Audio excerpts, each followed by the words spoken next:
నమస్తే, పొలిటికల్ వాయిస్కు స్వాగతం. వారం వారం అంతర్జాతీయ విశేషాలు ఏవైతే తెలుసుకుంటున్నామో ఈ వారం కూడా అంతర్జాతీయ విశేషాలకు వెళ్ళేందుకు మనతో పాటు కందాడే పార్సార్థి గారు, సీనియర్ జర్నలిస్టు, రాజకీయ విశ్లేషకులు వారు మనతో పాటు ఉన్నారు. సార్ నమస్తే. ఒకటి బంగ్లాదేశ్తో మొదలు పెడదాం. బంగ్లాదేశ్లో తొలిసారిగా నిజానికి బంగ్లాదేశ్లో హిందువులు మైనార్టీలు, భారతదేశంలో మెజారిటీ ఉన్న హిందువులే భయపడతారు రోడ్ల మీదకి రావడానికి. కానీ బంగ్లాదేశ్లో ఉన్నటువంటి మైనారిటీ హిందువులు ఢాకాలో కొన్ని వేల సంఖ్యలో బయటకు వచ్చారు. 52 జిల్లాల్లో 252 లూటీలు, దహనాలు జరిగినటువంటి దాంతో సీరియస్గా బయటకు వచ్చారు. మనం ఈ బంగ్లాదేశ్లో జరిగినటువంటి అంశాన్ని భారతదేశంతో హిందూ ముస్లిం ఇవన్నిటిని ఎట్లా చర్చించుకోవచ్చు అంటారు? వేలాది మంది హిందువులు అంటున్నాం. బంగ్లాదేశ్ జనాభాలో 18% హిందువులు ఉన్నారు. అవును, మైనార్టీలు ఉన్నప్పటికి కూడా 18% అదేం తక్కువ కాదు. అవును. ఈరోజు భారతదేశంలో ఉన్న ముస్లింల శాతానికి సమానంగా ఈరోజు బంగ్లాదేశ్లో హిందువులు ఉన్నారు. గత 2-3 నెలలుగా హిందువుల మీద తీవ్ర స్థాయిలో అరాచకాలు, హత్యలు, మానభంగాలు ఇవన్నీ చేయడం మనం చూస్తున్నాం. వీడియోలు బయటకు వస్తున్నాయి. లూటీలు, హిందూ అమ్మాయిల్ని ఎత్తుకుపోవడం చేస్తున్నారు. హిందూ హాస్టల్స్ మీద దాడి చేస్తున్నారు. నిన్నటి వరకు ఫ్రెండ్షిప్తో ఉన్న హిందూ ముస్లిం అమ్మాయిలు ఈరోజు ముస్లిం అమ్మాయిలు హిందూ అమ్మాయిల్ని అవమానపరిచే రీతిగా ప్రయత్నిస్తున్నారు. వీడియోలు వస్తున్నాయి. ఇంకొక సంఘటన ఇక్కడ జరిగింది ఏంటంటే, ఏ యూనివర్సిటీని ఉద్యమం కారణంగా ఇదంతా జరుగుతుందో ఆ యూనివర్సిటీ ఉద్యమంలో కీలక పాత్ర పోషించిన ఒక హిందూ విద్యార్థి నాయకుడు ఈరోజు కనిపించడం లేదు.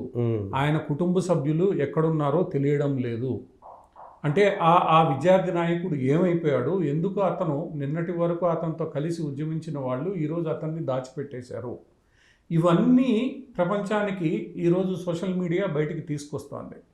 ఏ రోజు కూడా హిందువుల మీద జరిగే అకృత్యాలని మాట్లాడని మీడియా ఈరోజు ఫోర్సుబుల్గా, ఇటు మన దేశంలో హిందూ పత్రిక కానీ అటు BBC కానీ ఇవన్నీ కూడా తప్పనిసరి కొంత మాట్లాడాల్సిన పరిస్థితి ఏర్పడింది. ఐక్యరాజ్య సమితి కూడా ఈరోజు స్పందించాల్సిన పరిస్థితి ఏర్పడింది.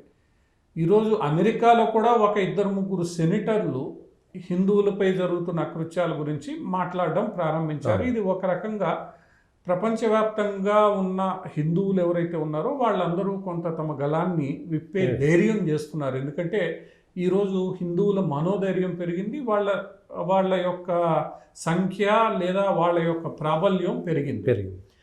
ఆ నేపథ్యంలోనే హిందువుల మీద జరుగుతున్న దాడులు ఇంకా తట్టుకోలేని పరిస్థితుల్లో బంగ్లాదేశ్ హిందువుల ముందు ఇప్పుడు 2 ఉన్నాయి. ఒకటి తిరగబడ్డం, రెండోది ఆ దేశాన్ని వదిలి వెళ్ళడం. దేశాన్ని వదిలి వెళ్ళడం అనేది ఇండియా అంత ఈజీగా యాక్సెప్ట్ చేయదు. 18% హిందూ బంగ్లాదేశ్లో కనీసం 5% వచ్చినా తట్టుకోలేని పరిస్థితి భారతదేశంది. వాళ్ళని ఏం చేయాలి, ఎక్కడ పెట్టాలి అనేది తేలేదాకా ఏం చేసే పరిస్థితి లేదు. అటువంటి పరిస్థితుల్లో ఈరోజు వాళ్ళు తప్పనిసరి మమ్మల్ని కాపాడండి అని రోడ్డు మీదకి ఎక్కాల్సిన పరిస్థితి, రోడ్డు మీద వచ్చారు. మేము కూడా బలమైన సంఖ్యలో ఉన్నామని. సో ఒక ప్రజాస్వామ్య దేశంలో ఒక మైనారిటీలు అంత వేలాది మంది రోడ్డు మీదకి వచ్చినప్పుడే అక్కడ జరుగుతున్న అకృత్యాలు, వాటి వెనక ఎవరున్నారు, పాకిస్తాన్ జమాతే ఇస్లామీ ఏదైతే ఉందో, బంగ్లాదేశ్ నేషనలిస్ట్ పార్టీ ఏదైతే ఉందో అది ఉందనే విషయం స్పష్టంగా ఉంది. ఇక్కడ ఇంకొక సమాచారం కూడా ఈ మధ్యకాలంలో బయట వచ్చింది. బంగ్లాదేశ్ నేషనలిస్ట్ పార్టీకి చెందిన ఒక లీడర్ని రాహుల్ గాంధీ ఇంగ్లాండ్లో రహస్యంగా కలిశాడు అని ఒక వీడియో కూడా ఈ 2 రోజుల్లో బయటకు వచ్చింది. ఆయన రాహుల్ గాంధీ యొక్క మద్దతు కోరాడని, రాహుల్ గాంధీ మద్దతు ఇస్తానని ప్రకటించాడని, ఇవన్నీ కూడా ఈరోజు చర్చనీయాంశాలు. వాటిల్లో వాస్తవాలు బయటికి రావాలి. ఇంకొక అంశం ఇక్కడ జరిగింది ఏంటి, మహమ్మద్ యూనుస్ ఒక ఇండియన్ టెలివిజన్కి, ఎవరైతే ఇప్పుడు తాత్కాలిక ప్రధానమంత్రి హోదాలో ఉన్నారో, ఆయన ప్రధానమంత్రి కాదు, ముఖ్య సలహాదారు ప్రధానమంత్రి హోదాలో ఉన్నారో, ఆయన ఒక ఇంటర్వ్యూ ఇస్తూ భారతీయ టెలివిజన్కి ఆ ఇంటర్వ్యూలో ఒక ప్రశ్న వేశారు. భారతదేశంలో ఒక రకమైన అనుమానం ఉంది, మీరు కానీ BNP కానీ జమాతే ఇస్లామీ మీరందరూ కలిపి భారతదేశానికి వ్యతిరేకంగా పనిచేస్తారనే అనుమానం ఉంది అనంటే ఆయన ఎదురు ప్రశ్న ఒకటేశారు. భారతదేశం ఎవరితో పనిచేయాలి అన్నది భారతదేశం కాదు నిర్ణయించుకోవాల్సింది, బంగ్లా ప్రజలు ఎవరిని ఎన్నుకుంటే వాళ్లతో స్నేహంగా ఉండే ప్రయత్నం భారతదేశం చేయాలని ఆయన ఎదురు ప్రశ్న వేశాడు. అంటే భారత్కు నువ్వు వెనకాల కుట్రలు పన్నుతున్నా, నిన్ను ఎన్నుకున్నారు కాబట్టి నీతో నేను స్నేహం చేయాలి, నువ్వు చెప్పింది నేను వినాలి అన్న మాటలు మహమ్మద్ యూనిస్ నుంచి వచ్చే ఒక రకంగా ఇది బెదిరింపు మాట. బెదిరింపు, అవును. సో ఇవన్నీ జరుగుతున్న వేళ ఈరోజు నెమ్మదిగా హిందువులపై జరుగుతున్న అకృత్యాలు బయట వస్తున్న వేళ బంగ్లాదేశ్ కూడా కొంత సెల్ఫ్ డిఫెన్స్లో పడాల్సిన పరిస్థితి. హిందువులు ఈరోజు రోడ్డు మీదకి వచ్చారు. అవును. ఇక్కడ మనం 2-3 సినారియోలు ఆలోచిద్దాం. ఇక్కడ జరుగుతున్న అరాచకాలన్నీ ఈరోజు ప్రపంచానికి తెలుస్తున్నాయి.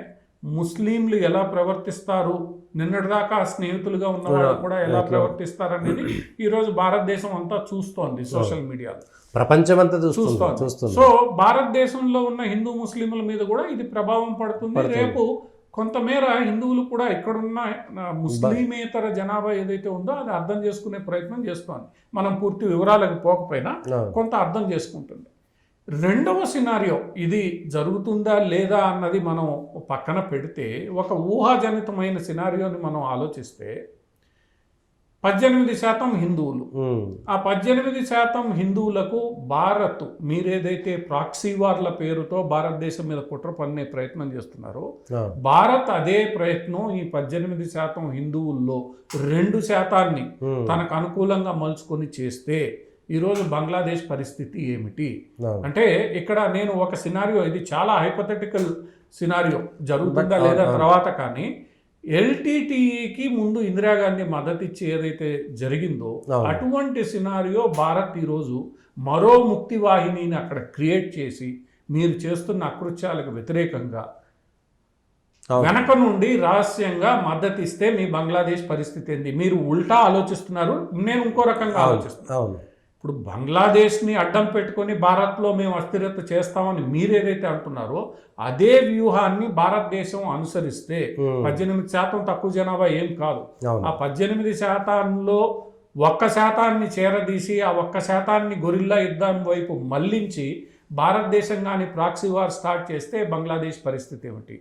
ఇక్కడ జరుగుతున్నది ఏంటంటే బంగ్లాదేశ్ ముస్లింలు అనే పేరుతో భయపెట్టే ప్రయత్నం, బెదిరించే ప్రయత్నం ఏదైతే చేస్తున్నారో అదే ఈరోజు భారతదేశం చేస్తే ఏంది బంగ్లాదేశ్ పరిస్థితి? చుట్టూ బోర్డరు అమెరికా తీసుకొచ్చి మీరు పెట్టుకోండి బంగ్లాదేశ్లో, ఏమవుతుంది? గెరిల్లా యుద్ధానికి సహాయం ఇవ్వడానికి భారతదేశానికి చాలా అనుకూలతలు ఉన్నాయి. బంగ్లాదేశ్కి అన్ని అనుకూలతలు లేవు. ఒకవేళ భారతదేశం కూడా ఇలానే మీతో వ్యవహరిస్తే, ఏదైతే మహమ్మద్ యూనస్ గారు బెదిరించారో ఆ బెదిరింపుకి వ్యతిరేకంగా మేము ప్రాక్సీ వార్ స్టార్ట్ చేస్తే ఏమవుతుంది?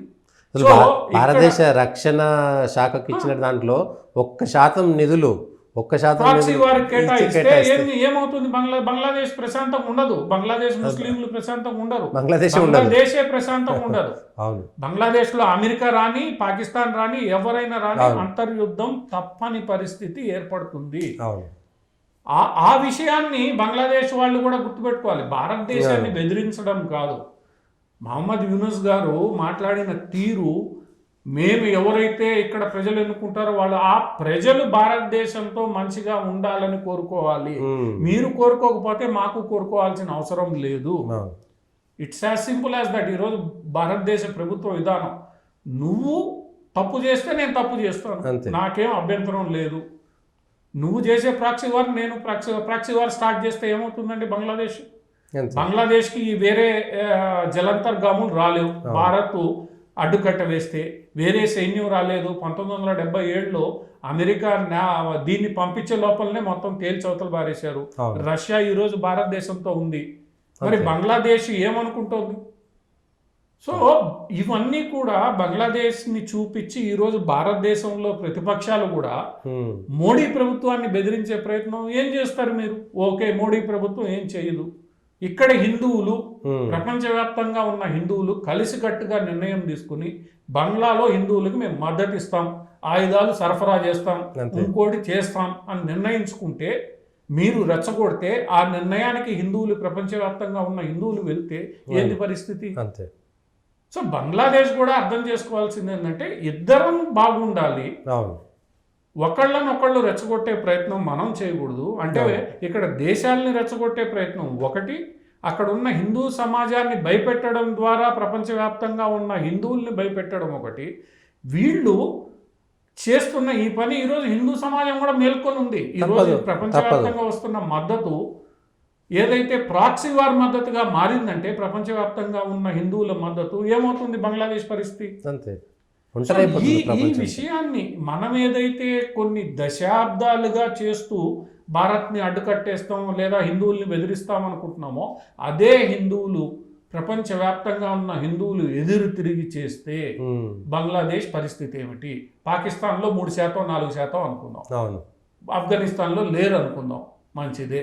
కానీ బంగ్లాదేశ్ అట్లా కాదు కదా, చుట్టూ హిందూ దేశం. నీ దగ్గరికి ఒక ఓడ రావాలంటే నా నౌకాదళాన్ని దాటి రావాలి. నీ దేశానికి బార్డర్ 18% అక్కడ హిందువులు మైనారిటీలు ఉన్నారు. మరి ఎంత సులభం అక్కడ అంతర్యుద్ధాన్ని క్రియేట్ చేయడం? అవును.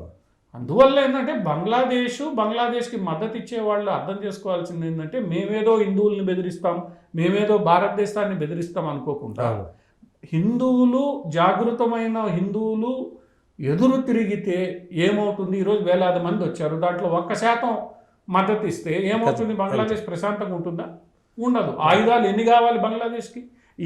ఎవరైతే నేను ఒక హైపోథెటికల్ సినారియో జరగాలి, ముందుకు పోవాలి, ఇదేదో ఆలోచన అని చెప్పట్లేదు.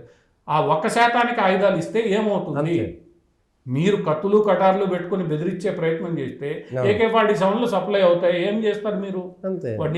వాడు ఎట్లా చావడానికి సిద్ధం? 100 మందిని చంపి తెస్తాడు. వాడిని చంపకపోతే వీడు చచ్చిపోతాడు. నువ్వు ఏదైతే భయపెట్టి ఒత్తిడి తెచ్చి అక్కడ హిందువుల్ని నా దారికి తెచ్చుకుందామని లేదా ప్రపంచ హిందూ సముదాయాన్ని బెదిరిస్తామని చూస్తున్నావో అది మంచిది కాదు. ఈ రోజు హిందూ సమాజం బెదరడానికి సిద్ధంగా లేదు. ఇది భారతదేశంలో ఇది అందరూ అర్థం చేసుకోవాలి. హిందువులు ఒక పద్ధతి ప్రకారం మన ఇల్లు మన దేశం చూసుకుంటే చాలు, మన వివరాలు అనుకున్నంత వరకే బంగ్లాదేశ్ ప్రశాంతంగా ఉంటుంది. ఏ రోజైతే హిందువులు ఆ బాటను వీడుతారో ఆ రోజు బంగ్లాదేశ్ ప్రశాంతంగా ఉండదు. చాలా సులభం కూడా. అదేమి పాకిస్తాను ఆఫ్ఘనిస్తాను కాదు, చుట్టూ హిందువులున్న దేశం. త్రిపుర దగ్గర నుంచి అస్సాం నుంచి పశ్చిమ బెంగాల్ వరకు నీకు మద్దతు కావాలి అని అంటే నా నౌకాదళాన్ని దాటి నువ్వు వెళ్ళాలి. అంత సులభం కాదు. ఆ విషయాన్ని బంగ్లాదేశ్ కొత్త ప్రభుత్వం అర్థం చేసుకోవాలి.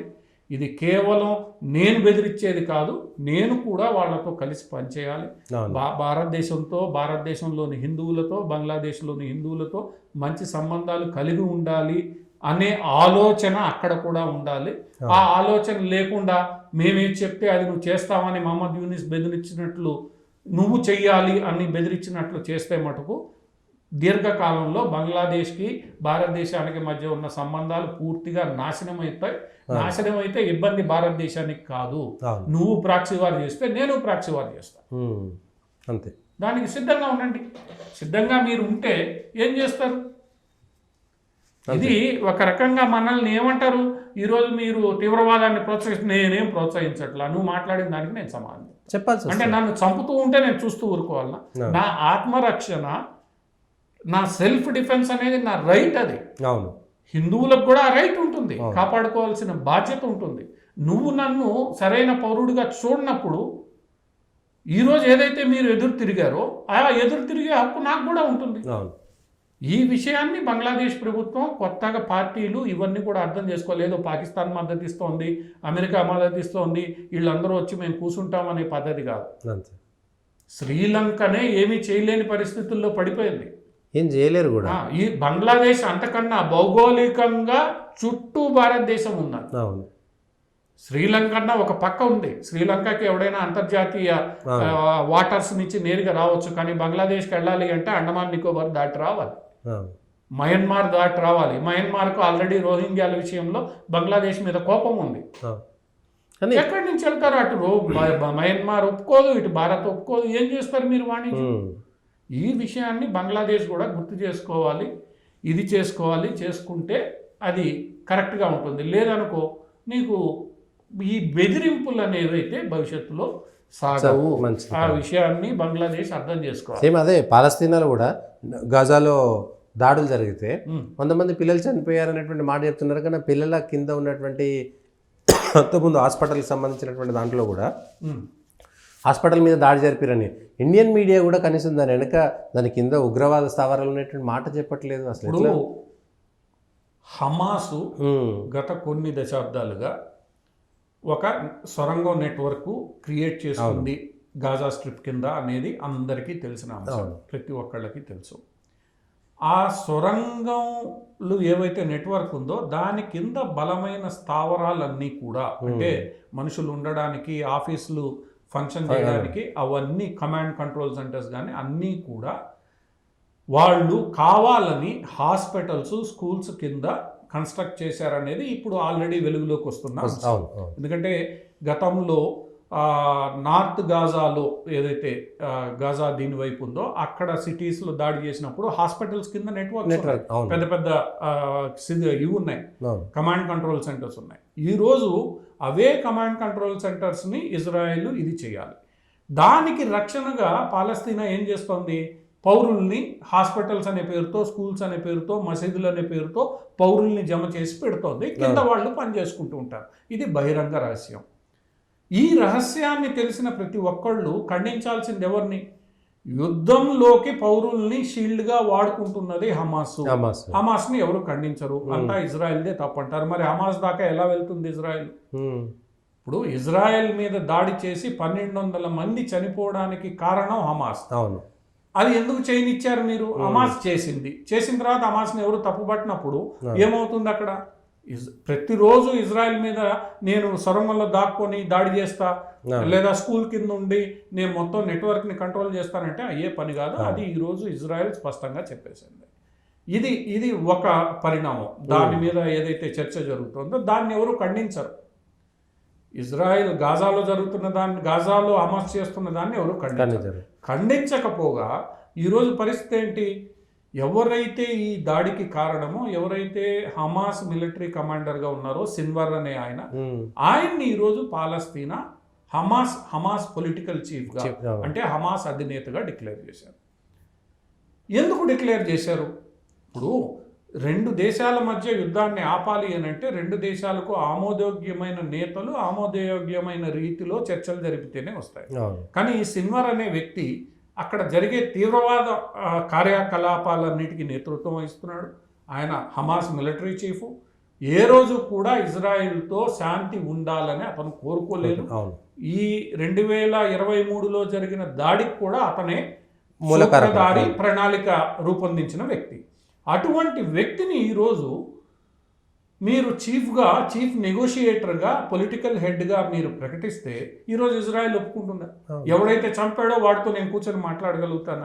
మాట్లాడే పరిస్థితి ఉండదు, ఆమోదయోగ్యం ఉండదు. దీని అర్థం ఏంటి? హమాస్కు ఎటువంటి పరిస్థితుల్లో శాంతి చర్చలకు వెళ్ళడం, శాంతి చర్చలు జరగడం ఇష్టం లేదని స్పష్టంగా ప్రపంచానికి చెప్పినట్లయితే, మరి ఈ విషయాన్ని హమాస్కు మధ్యవర్తిత్వం వేస్తున్న మన ఈజిప్ట్, ఖతార్కు స్పష్టంగా అర్థమైంది. ఈ అర్థమైన నేపథ్యంలో ఈరోజు ఇజ్రాయెల్తో ఈజిప్టు, ఖతారు ఎలాంటి ప్రతిపాదనలు ముందుకు తీసుకురాగలుగుతాయి? ఎందుకంటే అందరికీ తెలుసు వాడు ఒప్పుకోడని. అంతే, సిన్వర్ అనే వ్యక్తి ఒప్పుకోడని అందరికీ తెలుసు. అతను యుద్ధాన్ని ఆపడని అందరికీ తెలుసు. అటువంటి పరిస్థితుల్లో అతన్ని అధినేతగా ఈ దేశాలన్నీ ఉండంగా చేసినప్పుడు ఒక రకంగా అక్కడ యుద్ధం ఆపడం ఎవరికి ఇష్టం లేదు. ఈ విషయం స్పష్టం. ఇది ఆగదు.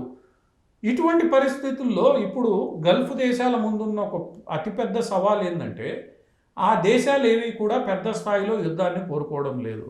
అందుచేత ఈ గల్ఫ్ దేశాలన్నీ ఇప్పుడు ఏం చేస్తున్నాయి?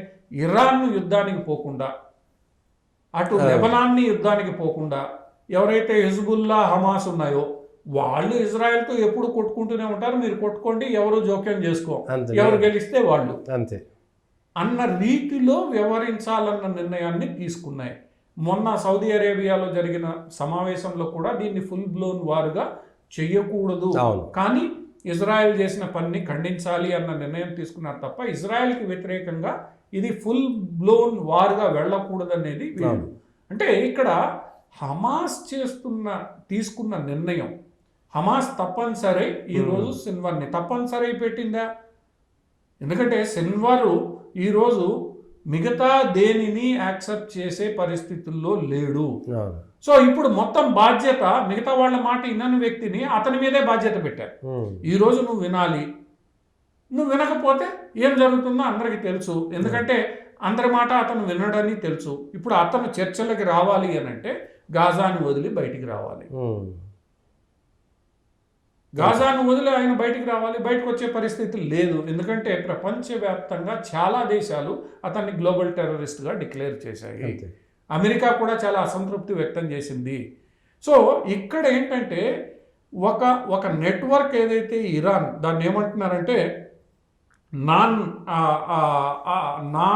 అది ఏమన్నారు, దేనికి అంగీకరించని నెట్వర్క్, తెలుగులో దాన్ని మనం ట్రాన్స్లేట్ చేస్తే నాన్ నెగోషియబుల్ నెట్వర్క్ అనేది ఇరాన్ ఒకటి క్రియేట్ చేసింది. దాంట్లో హిజ్బుల్లా, హమాస్, హౌతీస్ వీళ్ళందరూ, ఇరాన్కి మద్దతుగా ఉండే వీళ్ళందరూ మేము ఎటువంటి కాంప్రమైజు కాము అన్నది వాళ్ళ సిద్ధాంతం. వాళ్ళు కాంప్రమైజ్ కారంటే దాడులు జరుగుతున్నట్టు. ఇరాన్ వాళ్ళకి ఆయుధాలు ఇస్తూ ఉంటుంది. ఇప్పుడు రష్యా కూడా కొన్ని ఆయుధాలని సప్లై చేస్తూ ఉంటుంది. ఎందుకంటే రష్యాకు ఉన్న కంపల్షన్స్ ప్రకారం నేరుగా చెప్పకపోయినా. సో ఇరాన్ ద్వారా ఆయుధాలు వస్తుంటే యుద్ధం కొనసాగుతూనే ఉంటుంది. గల్ఫ్ దేశాలు యుద్ధం జోలికి పోకుండా వాళ్ళు ప్రశాంతంగా, ఎందుకంటే ఈరోజు Dubai one of the biggest trade centres, one of the biggest airport, one of the most travelled city.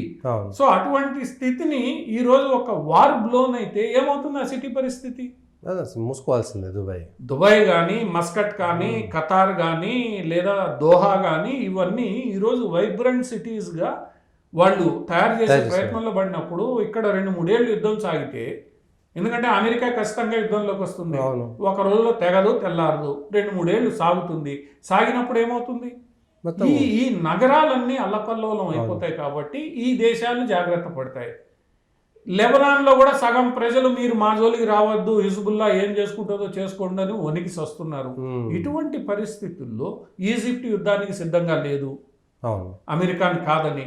అటువంటి పరిస్థితుల్లో వీళ్ళు మేము నాన్ నెగోషియబుల్ నెట్వర్క్ అనుకుంటే ఏం చేయగలుగుతారు?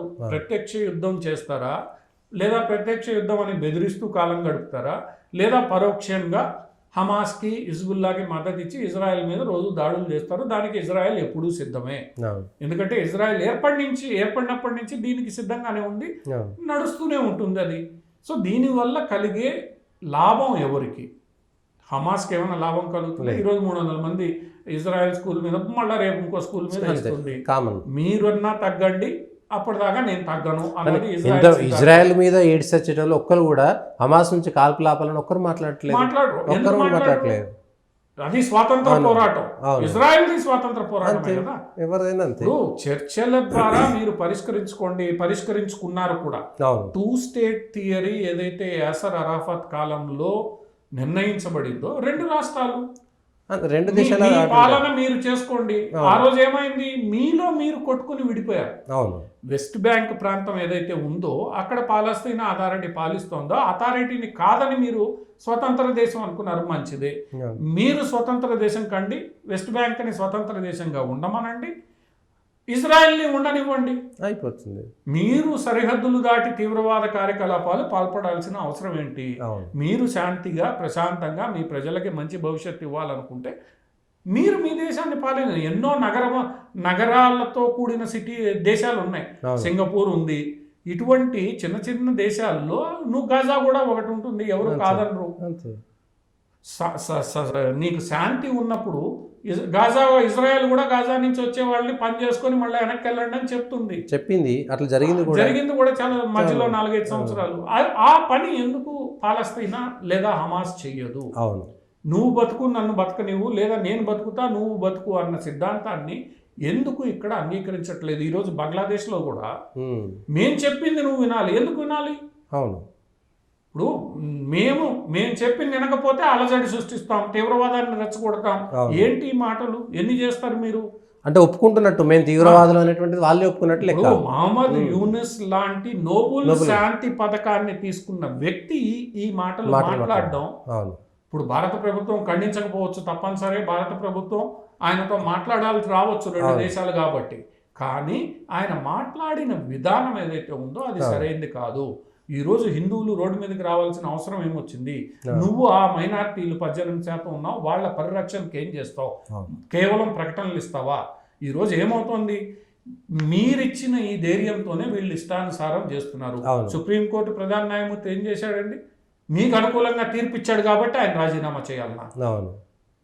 అంతే కదా. రెండు, ఆ బ్యాంకు గవర్నర్ ఏమి తప్పు చేశాడండి? అవును. ఇప్పుడు బంగ్లాదేశ్ రిజర్వ్ బ్యాంక్ గవర్నర్ ఆయన్ని రాజీనామా చేయమన్నారు. పోనీ ప్రధాన న్యాయమూర్తి రాజీనామాతో మీరు సంతోషపడ్డారా? మొత్తం సుప్రీంకోర్టు రాజీనామా ఏం చేయాలనుకుంటున్నారు మీరు? అవును. రేపు బంగ్లాదేశ్ ఆర్మీ చీఫ్ రాజీనామా చేయమంటారు, పోలీస్ చీఫ్ రాజీనామా చేయమంటారు. పోలీసులు ఇప్పుడు ఏంటి పరిస్థితి? సో ఈ పరిస్థితి ఇంకొకటి, ఈ మధ్యకాలంలో వచ్చిన కొన్ని వార్తలు ఏంటంటే, బంగ్లాదేశ్ ఆర్మీ చీఫ్ హసీనాకు చివరి నిమిషంలో చెప్పింది ఏంటంటే, నా సైన్యాన్ని కూడా నేను నియంత్రించే పరిస్థితుల్లో లేను, నా సైన్యం కూడా రోడ్డు మీద ఇబ్బంది పడుతోంది, వాళ్ళు కూడా దీంతో జత కడితే నేనేం చేయలేనని ఒక మాట అన్నాడని కూడా హసీనాకు చెప్పాడని కూడా మనకి ఈరోజు బయటకు వస్తుంది. అంటే దాని అర్థం ఏంటి? ఆ సైన్యం కూడా ప్రొఫెషనల్ ఆర్మీ కాకుండా పోయిందనే మాటలు ఈరోజు వినివస్తున్నాయి. ఆ పోలీస్ చీఫ్లు చేతులు ఎత్తేసారు, మేమేం చేయలేమని. ఈరోజు జైళ్లు పగలగొడుతున్నారు. అంటే ఏం జరుగుతోంది? ఏం సాధించదలుచుకున్నారు ఈ మొత్తం వ్యవహారంలో? ఒక విద్యార్థి ఉద్యమంగా ప్రారంభమైన ఈ అంశంలో మీరు ఏం సాధించదలుచుకున్నారు? ఎవరిని బెదిరిస్తున్నారు? భారతదేశాన్ని బెదిరిస్తున్నారా? మంచిది. భారతదేశంలో కూడా ఎవరేంటో తెలిసిపోతుంది. స్పష్టంగా యూనిస్ గారి మాటల్లోనూ మిగతా మాటల్లోనూ మనకు అర్థమవుతుంది భారతదేశం జాగ్రత్తగా ఉండమని. మంచిది, భారతదేశం జాగ్రత్తగానే ఉండాలి.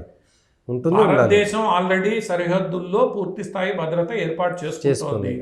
రేపు కంచె నిర్మిస్తారు, రేపు గట్టిగా ఈరోజు భారత్ నిధులు అందిస్తుంది, మొత్తం చేస్తుంది. భారత్ పోలీసులు, భారత్ భద్రతా వ్యవస్థ సపరేట్ గా తయారవుతుంది. మమతా బెనర్జీ కూడా మెత్తబడిపోయింది.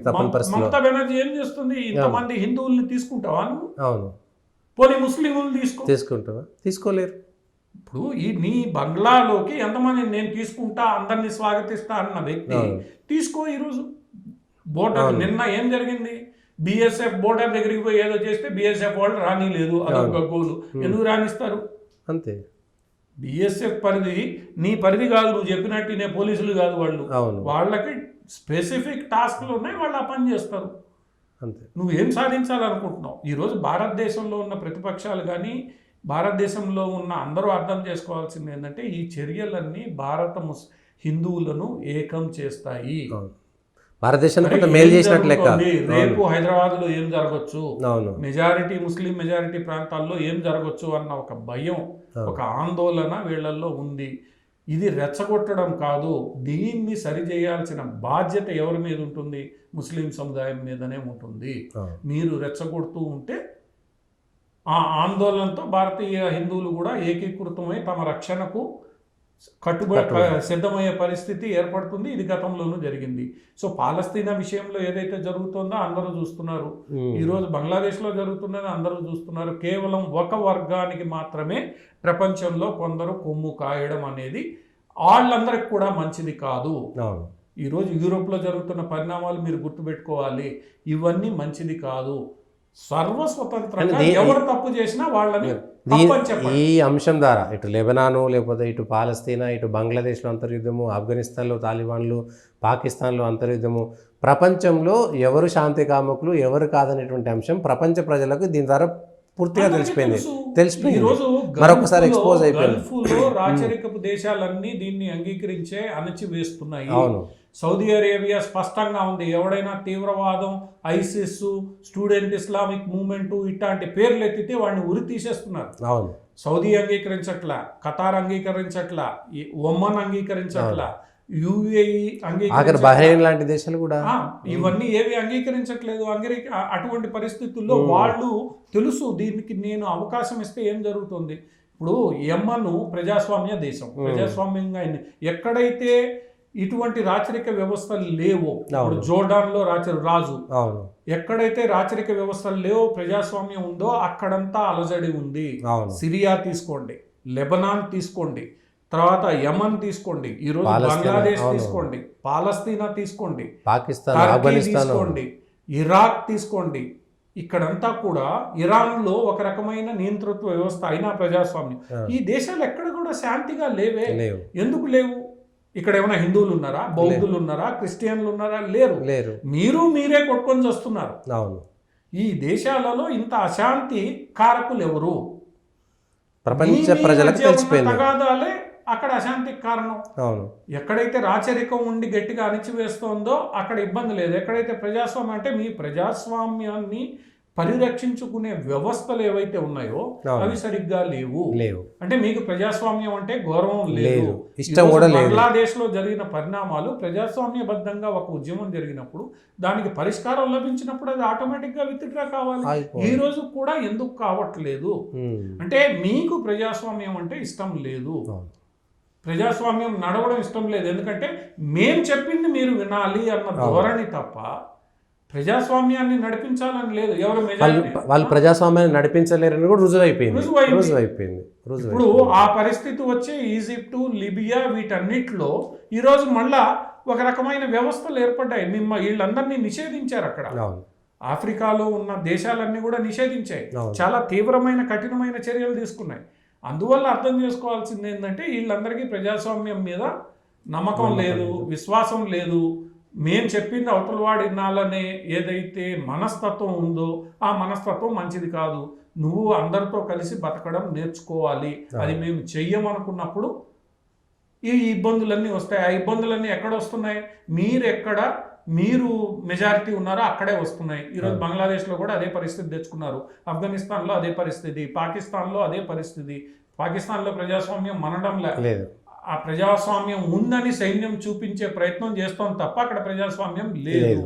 ఇరాన్లో ప్రజాస్వామ్యం పూర్తిగా లేదు, అది ఒక రకమైన ప్రజాస్వామ్యం ఉంది కానీ ఒక రకమైన నియంతృత్వం ఉంది. ఇరాక్లో ప్రజాస్వామ్యం ఉంది కానీ పూర్తిగా లేదు. అందువల్ల ఇవన్నీ ఏంటంటే అర్థం చేసుకోవాల్సింది, వీళ్ళు ప్రజాస్వామ్యానికి వ్యతిరేకమా లేదా మిగతా కమ్యూనిటీస్ వ్యతిరేకమా? మేము చెప్పింది అవతలవాడు వినాలి అనేది ఎందుకు? నీ ఇంట్లో నువ్వు పూజ చేసుకో, అవతలవాడి ఇంట్లో పూజ చేసుకో, నీ గుళ్ళో నువ్వు పూజ చేసుకో, రోడ్డు మీదనే నేను చేస్తానని పట్టుబట్టడం అంటే నీ మనస్తత్వాన్ని అక్కడ చెప్తోంది. ఈరోజు యూరోప్లో జరుగుతున్నది అదే, బంగ్లాదేశ్లో ఈరోజు హిందువులు రోడ్డు మీద రావడానికి కారణం అదే. ఏదైనా బట్టిప్పటికీ ఈ మొత్తాన్ని ముస్లింలే ఆత్మపరిశీలన చేసుకోవాలి, హిందువులు కూడా దీన్ని జాగ్రత్తగా గమనించుకోవాలి. జాగ్రత్తగా ప్రపంచంలో జరుగుతున్న ఈ పరిణామాల పట్ల వీళ్ళు మేల్కోకపోతే రేపు భారతదేశం కూడా ఇబ్బంది పడే ప్రమాదం లేదు, తప్పకుండా ఉంటుంది. థ్యాంక్ యూ పార్సాది గారు. ఇది వారం ఉన్నటువంటి అంతర్జాతీయ అంశాలపై విశ్లేషణ కార్యక్రమం.